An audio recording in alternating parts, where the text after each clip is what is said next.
এইটো হৈছে জামুগুৰি হাটৰ বৰভগীয়া গাঁৱৰ মাজমজিয়াত থকা ঐতিহাসিক পুখুৰীসমূহৰ ভিতৰত এটা উল্লেখযোগ্য পুখুৰী মন্ত পুখুৰী। প্ৰতি বছৰে এই মন্ত পুখুৰীত এই বিশাল জলৰাশিৰ মাজলৈ বিভিন্ন ধৰণৰ পক্ষীৰ আগমন ঘটে আৰু ঠিক অক্টোবৰ মাহৰ শেষ মানৰ পৰা বুলি ফেব্ৰুৱাৰী মাৰ্চ মাহলৈকে ইয়াত চৰাইখিনি থাকে।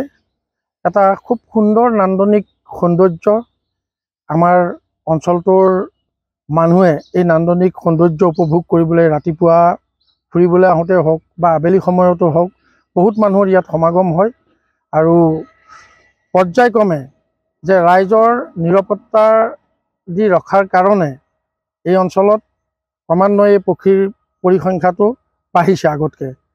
আৰু আমি এই অঞ্চলৰ এই পাণপুৰৰ ঘাটলৈকে বুলি এটা বিশাল অঞ্চল, এই বিশাল অঞ্চলটোত সদায় এই চৰাইখিনিয়ে মাত শুনিব লাগে।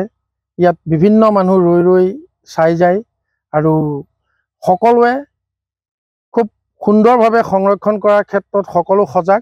গতিকে আজিলৈকে ইয়াত কোনো ধৰণৰ তেনেকুৱা চোৰাং চিকাৰী বা অন্য ধৰণৰ কোনো মানুহে ইয়াক অপকাৰ কৰিবলৈ আহিব পৰা নাই, কাৰণ গাঁওবাসী সষ্টম আৰু সঁচাকৈ খুব ভাল লাগে। প্ৰকৃতিৰ এই বিনন্দীয়া ৰূপ ইয়াত ৰাইজে উপভোগ কৰিবলৈ পায়। যিহেতু এতিয়া বনাঞ্চলবিলাক নাইকিয়া হৈ আহিছে, তাৰ মাজতেই এই চৰাই চিৰিকটিবিলাক আহি এনেধৰণৰ স্থানতে তেওঁলোকে যিহেতু নিৰাপত্তা অনুভৱ কৰিছে বুলিয়েই ক'ব লাগিব, সেইকাৰণে বছৰি বছৰি ইয়াত মানে এই চৰাইবিলাকৰ সংখ্যাটো বাঢ়ি আহিছে।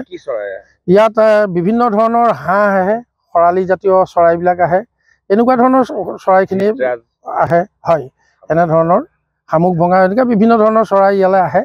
আৰু গৰম দিনতো তেনেকৈ ইয়াত মানে প্ৰায় আমাৰ বগলী জাক জাক বগলী থাকেহি আহি। গতিকে মোটামুটি গোটেই বছৰ জুৰিয়ে থাকে, কিন্তু এই শীতকালৰ আগমনৰ লগে লগে যিখিনি চৰাই ইয়ালৈ আহে, যিখিনি হাঁহজাতীয় চৰাই ইয়ালৈ আহে, এইখিনিয়ে আমাৰ মানে সঁচাকৈ পৰিৱেশটো খুব সুন্দৰ কৰি ৰাখে। সঁচাকৈ আমি মানে ভাল লাগে আৰু আমি আশাবাদী যে এনেধৰণৰেই প্ৰত্যেক অঞ্চলত যদি ৰাইজে অকণমান সজাগ হৈ সংৰক্ষণ দিয়াৰ চেষ্টা কৰে, নিশ্চয় এনেধৰণৰ বহুত পক্ষীয়ে সুন্দৰকৈ নিগাজিকৈ অঞ্চলবিলাকত থাকিব পাৰিব। ধন্যবাদ।